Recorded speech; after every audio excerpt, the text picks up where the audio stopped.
ಸುಮಾರು 400 ಕ್ವಿಂಟಲ್ ಅಷ್ಟು ಅಕ್ಕಿ ಕಳ್ತನ ಹೊಡೆದಿಲ್ಲ, ಅಧಿಕಾರಿಗಳೇ ಕದ್ದೊಯ್ದಿದ್ದಾರೆ ಅನ್ನೋ ಒಂದು ಆರೋಪ ಇದೆ. ಅದು ಗೊತ್ತಿಲ್ಲ ನನಗೆ, ನಿಮ್ಮ ಮುಖಾಂತರ ಗೊತ್ತಾಗ್ತಾ ಇದೆ. I will ask DC to look into the matter. Sir, ಈಗ ಡಿ ಕೆ ಶಿವಕುಮಾರ್ ಅವರು ಇಶಾ ಫೌಂಡೇಶನ್ಗೆ ಹೋದಂಥದ್ದು ಸಾಕಷ್ಟು ಚರ್ಚೆ ಆಗ್ತಾ ಇದೆ. ಅವರ ಹೇಳಿಕೆಗಳೆಲ್ಲನೂ ಒಬ್ಬೊಬ್ಬರು ನಾಯಕರು ಒಂದೊಂದು ಹೇಳಿಕೆಗಳನ್ನ ಕೊಡ್ತಾ ಇದ್ದಾರೆ. ಯಾರು ಏನು ಹೇಳಿಕೆ ಕೊಡ್ತಾ ಇಲ್ಲ. ಹೇಳಿದ್ದಾರೆ ರಾಹುಲ್ ಗಾಂಧಿ ಅವರನ್ನ ಟೀಕೆ ಮಾಡಿದಂತಹ ಸದ್ಗುರು ಜೊತೆ ಹೋಗಿ ವೇದಿಕೆ ಹಂಚ್ಕೊಳ್ಳೋದನ್ನ ಅವರೇ ತೀರ್ಮಾನ ಮಾಡಬೇಕು ಅಂತ. ರಾಜಣ್ಣವ್ರು ಏನು ಹೇಳಿದ್ದಾರೆ, ಇನ್ನೊಬ್ರು ಹೇಳಿದರೆ ಏನು ಗೊತ್ತಿಲ್ಲ.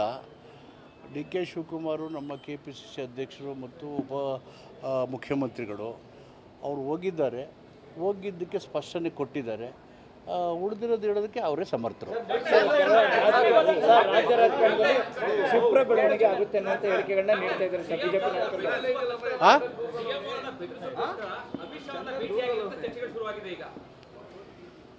ಅಂತ್ಯಕಂತೆಗಳಿಗೆಲ್ಲ ಉತ್ತರ ಕೊಡೋಕ್ಕಾಗುತ್ತಾ? ಒಪ್ಪಂದ ಪ್ರಕಾರ ಏನಾದರೂ CM ಆಗ್ತಾರೋ ಯಾರು ಕೊಟ್ಟಿದ್ದಾರೆ, ಯಾರು ಬರ್ಕೊಟ್ಟಿದ್ದಾರೆ ಒಪ್ಪಂದನ? ನಿಮ್ಗೆ ಗೊತ್ತಾ? ನಮಗೆ ಗೊತ್ತಿಲ್ಲ, ನಿಮ್ಗೆ ಹೆಂಗೆ ಗೊತ್ತಾಗುತ್ತೆ ಬಿಡಿ. ಮಹಾರಾಷ್ಟ್ರ ಮಾದರಿನಲ್ಲಿ ಇಲ್ಲೂ ಆಗುತ್ತೆ ಅಂತ ಏಕನಾಥ್ ಶಿಂದೆ ಮಾದರಿಯಲ್ಲಿ ಬಿಜೆಪಿ ಜೈನ್ ಸರ್ ಮಹಾರಾಷ್ಟ್ರ ಮಾದರಿಯಲ್ಲಿ ಕ್ಷಿಪ್ರ ಬೆಳವಣಿಗೆ ಬಿಜೆಪಿ ನಾಯಕರು ಹೇಳ್ತಾ ಇದ್ದಾರೆ. ಕಾಂಗ್ರೆಸ್ ಸರ್ಕಾರಕ್ಕೆ ಅಪಾಯ ಇದೆಯಾ ಸರ್? ಏನಾದರೂ ಕರ್ನಾಟಕದಲ್ಲಿ ಕಾಂಗ್ರೆಸ್ ಸರ್ಕಾರ ಇದೆ. ಇದು ಒಂದು ಕರ್ನಾಟಕದಲ್ಲಿ ಸಿದ್ದರಾಮಯ್ಯ ನೇತೃತ್ವದ ಸರ್ಕಾರನೇ ಮಾದರಿ, ಬೇರೆ ಯಾವ ಮಾದರಿನೂ ಬರಲ್ಲ.